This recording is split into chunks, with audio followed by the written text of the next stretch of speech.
liner, a transport vessel mainly, with 3 passengers, or 3 groups of passengers.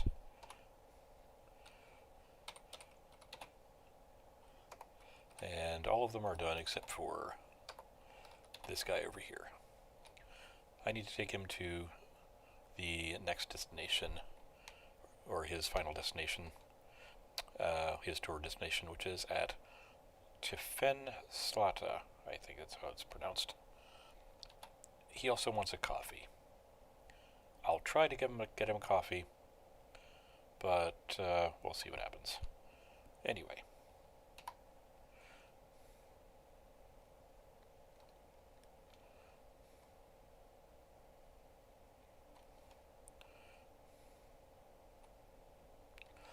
So yeah, passenger missions have been very neat and not too time consuming, given that I do generally tend to pick passengers who are going in the same direction.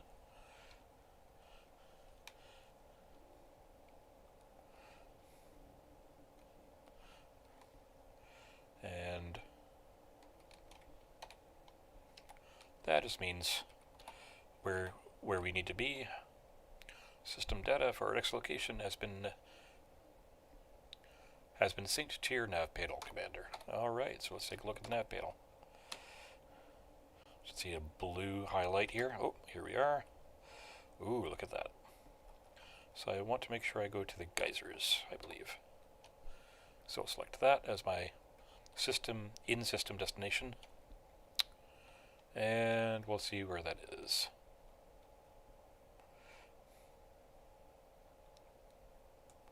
I'll just honk in the system here for a moment.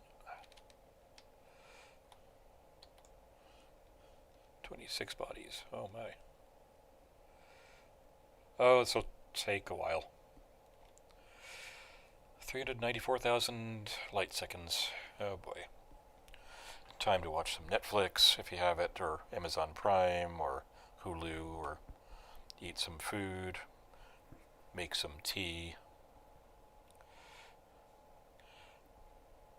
And yes, if I were going at any particular speed, it could take anywhere from a few minutes up to 4 hours, say.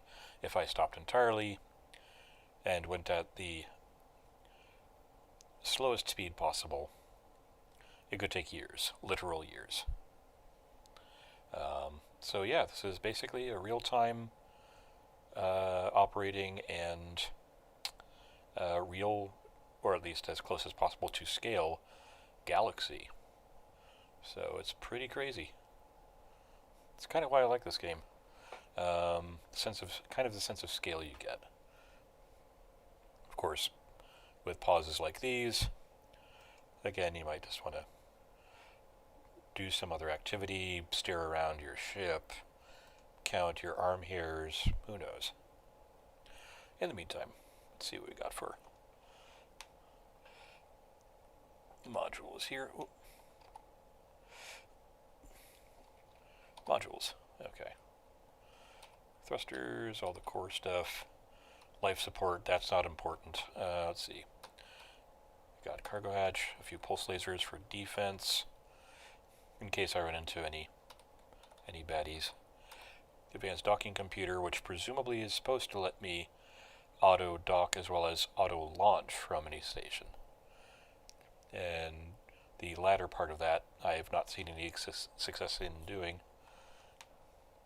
Manifest scanner, so I can scan other ships, passengers, and cargo for the halibut. And some other fairly standard stuff, except for the electronic countermeasure. That's just to ward off any sort of automatic targeting missiles and things. So yeah. Yes, the engine color is purple. Everything in the ship pretty much is purple. I believe even my suit is purple.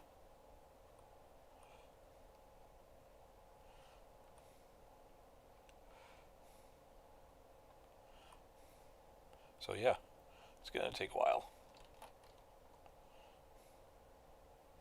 It's not really going to take 20 minutes, I hope. Or 30 minutes.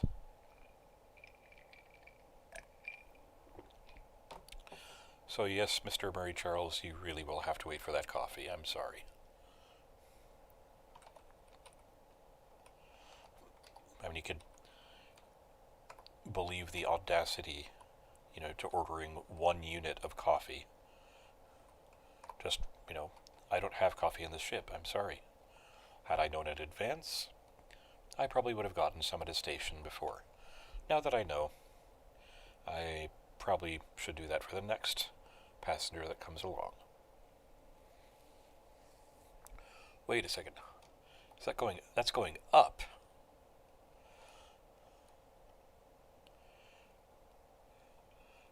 That timer is going up. It's going at 35 minutes, 36 minutes. Wow. Okay, well, let's take a look at the system map. Let's see what's going on. This is an abstracted version of the map just to show you what planets are in line with which star. As you can see, there are a whole host of planets with their own satellite planets and moons. And yeah, got a couple of bases here. Hey, I might stop there for friggin' coffee for you, Mr. Charles. But let's take a look at the aura review, which will give us an idea of how they're placed with each other. Oh, wow. Okay. Oh, wow. Get that over there. That's the C star. That's the A star. That's the B star.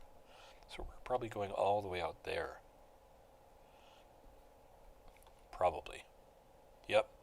We are going all the way out there. That's incredible. Let's see here.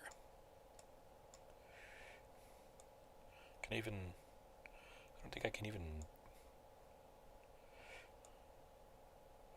Yeah, I don't think I can even go that far in. Oh, here we go. Oh. Oops. All right. Holy moly.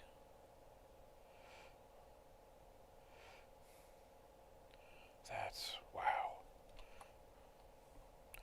Told you this place was big. Oh, now we're down to 17 minutes, and the estimate is going down, which is good.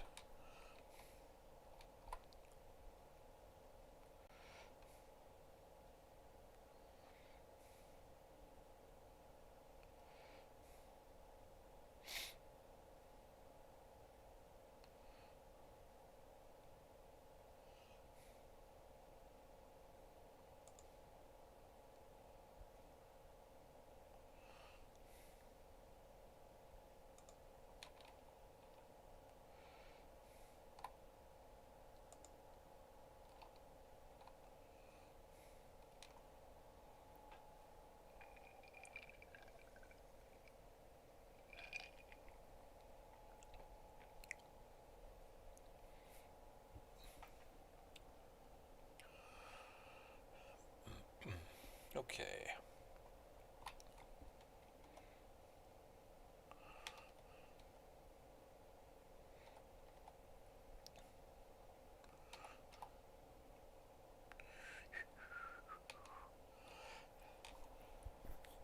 Oh yeah. Repair, flight assistance.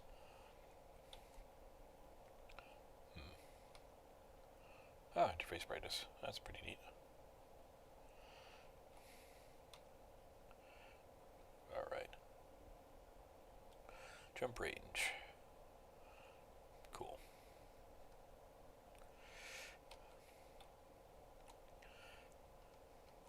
All these stats on the ship in terms of defense and jumping.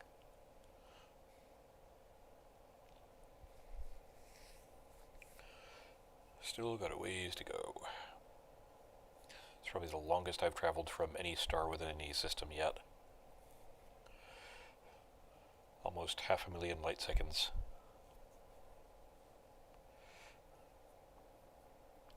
As you can see in the lower left-hand corner, you see those little 2 blue strips inside the floating orange panel there with the distance and speed. some light yellow markers would be traveling down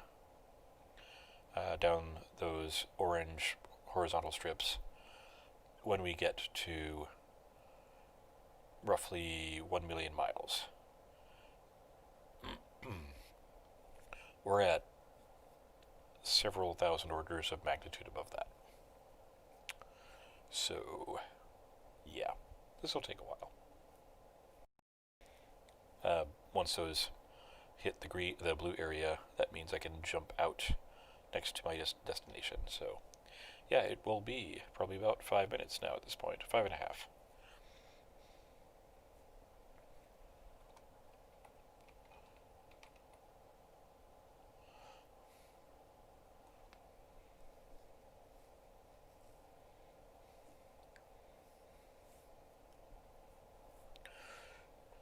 See if I can take a look at my ship manifest or something.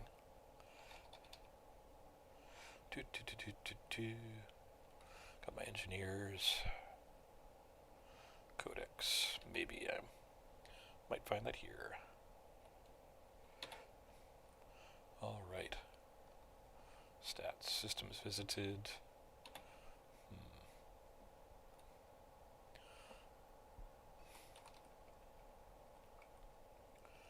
Nope. Passengers. Here we go. 30 tourists. 21 disgruntled passengers.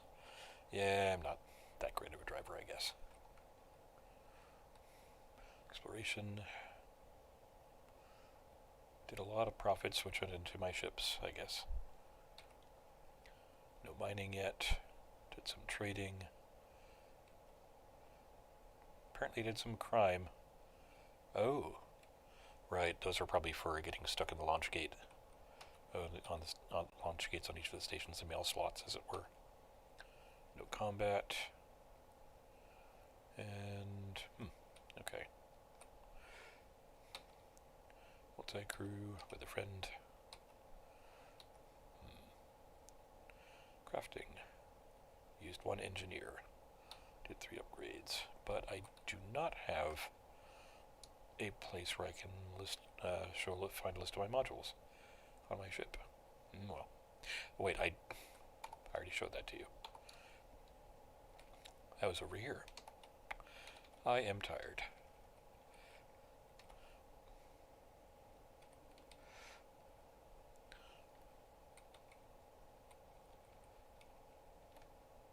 Show info. Yep. I'm not going to disable that because that would be really stupid, but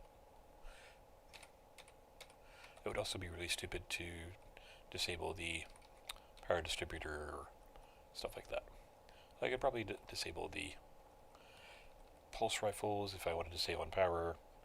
I do have some overhead, so I don't need to worry about... Oh, actually, those are disabled.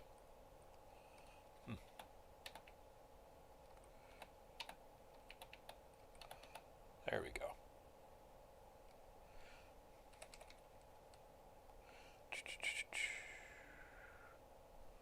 Right.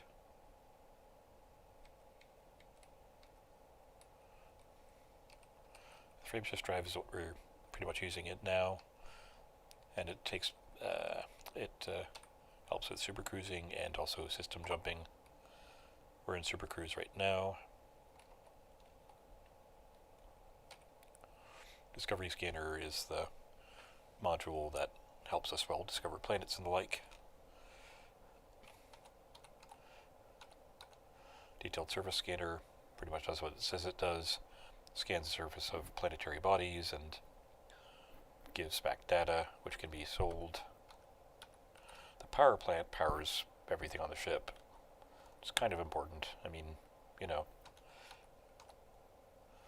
Planetary vehicle hangar that houses a planetary vehicle, little scarab. Supercruise assist. We're in supercruise right now. That's mainly for acceleration and deceleration handling, not entering or leaving supercruise of itself. Got some sensors to do some general scanning, sensing of objects. And frame shift wake scanner, when vehicles enter the frame shift drive mode, they leave behind a wake that can be read. Sometimes you can harvest data from that and then sell that for money to whomever. And yeah. Fuel scoop, I've been using that to get fuel from stars. Autofield maintenance unit. That, when the power is active, helps to repair other modules while sacrificing lower power unneeded modules. Shield generator, well, generates shields, self-explanatory.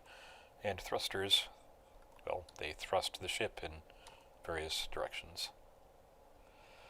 Okay, we've got a minute left.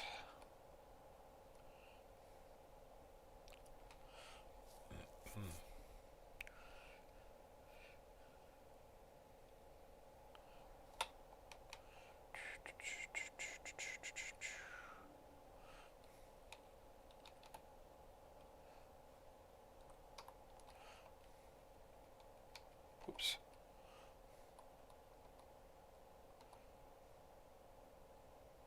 Squadron feed.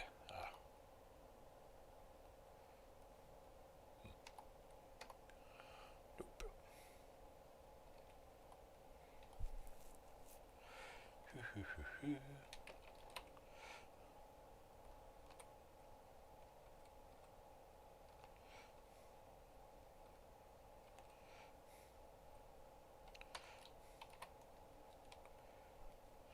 Let's do a little viewing around here.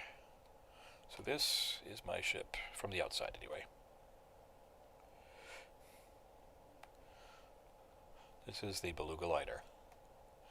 Doesn't do a lot of things terribly well, unless you sink a lot of credits into it. But it's so far getting me to the places where I need to go.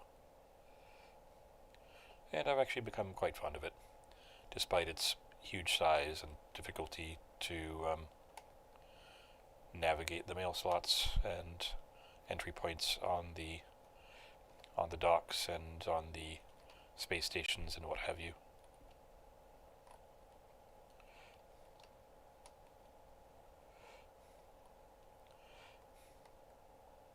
Yep, this is the purple oh, hey, actually I never noticed that before. Those rotating devices on the top there. Huh. That's interesting. See that? I wonder what those are. Let's take a look. You can see the ship ID on either side. Are those just fans?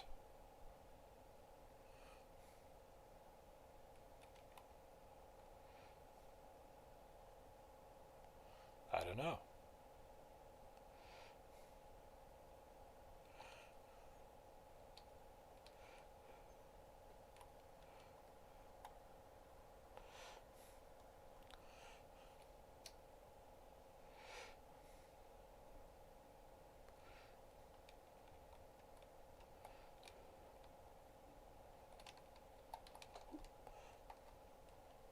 It's the underside.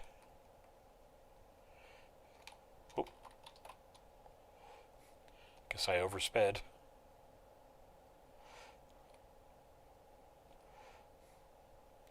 Serves me right.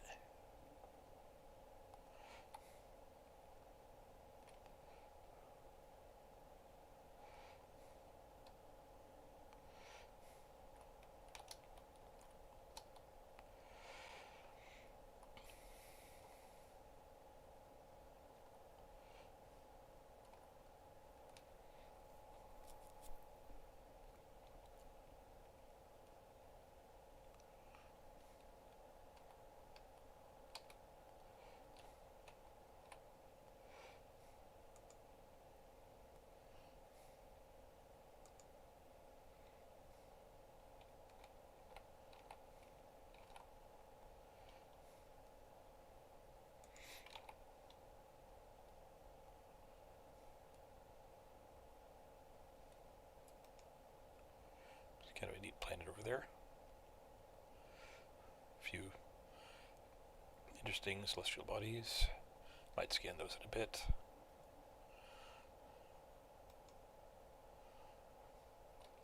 But for now, let's go to these ice geysers.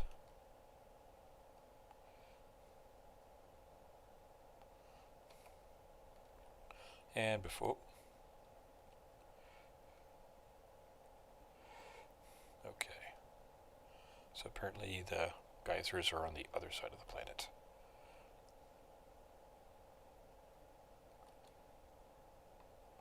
Apparently we're in a conflict zone. Oh, good.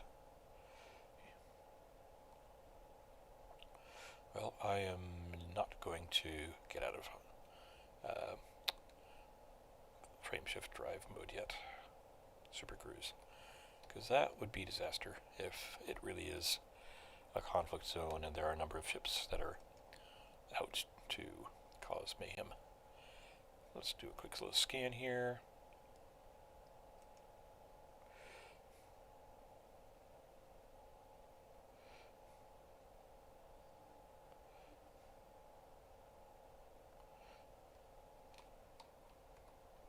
Okay.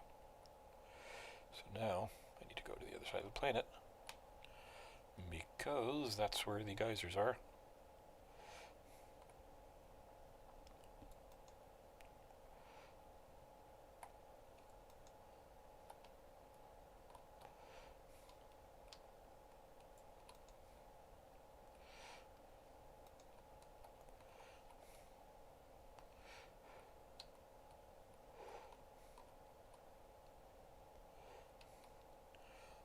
Entering orbital cruise.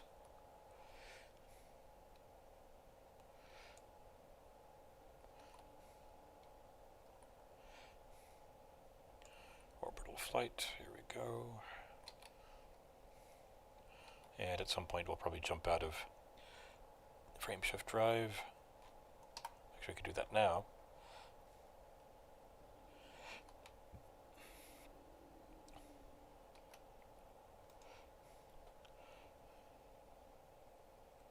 Ooh, there's a crevasse over there. Neat. Okay. Let's move in a little closer. About 7.5 kilometers, we can get a read on this.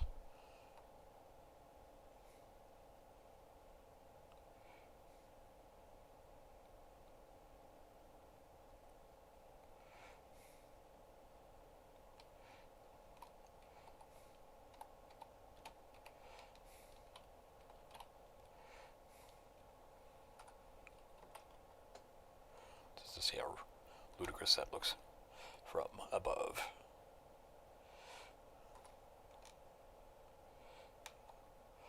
So we're hovering in space, but the ground is down there. Think about that.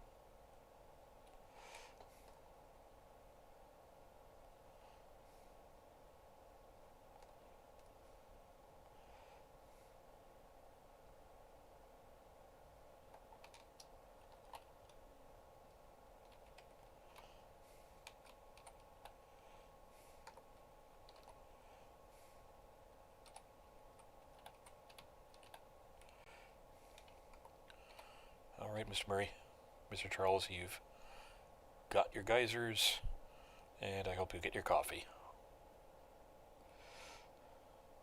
All right, well, thanks for watching.